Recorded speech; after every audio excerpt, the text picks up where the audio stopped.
Good afternoon, Southwest Florida. Braden here with your latest housing market update. Stay tuned for the latest stats and news.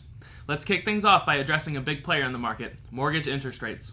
We've seen a slight uptick this week to 7.04%, up from last week's 6.98%.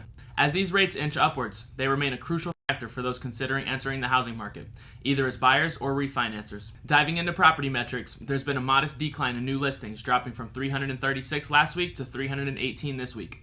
This decrease could be a reflection of seasonal trends or a momentary slowdown. Either way, with fewer homes entering the market, it might offer the existing listings a better chance to shine. On the sales front, it's uplifting to note a surge in properties changing hands. We've moved from 256 sales last week to a stronger 278 this week. Additionally, homes heading into the under contract phase have also experienced an uptick, increasing from 316 to 350. These figures underline a continued demand and a vibrant pace in transactions. A piece of encouraging news for sellers is the dip in expired listings, which went down from 39 to 29.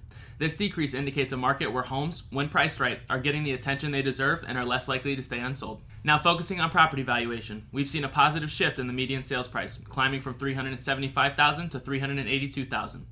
This growth, albeit subtle, signifies the sustained allure and robustness of our local market. To sum things up, our Southwest Florida market this week presents a mixed bag, with slight challenges due to rising interest rates, yet with many optimistic signs in sales and under contract numbers. As always, my name is Braden Milner, and I'm always at your service, ensuring that you stay informed and prepared in this dynamic market. Reach out to me anytime at 239-634-8639 or send me an email at contact@bradenmilner.com. For more in-depth insights, don't forget to visit bradenmilner.com. Stay tuned for more updates, and remember, I'm dedicated to making your real estate journey as smooth as possible.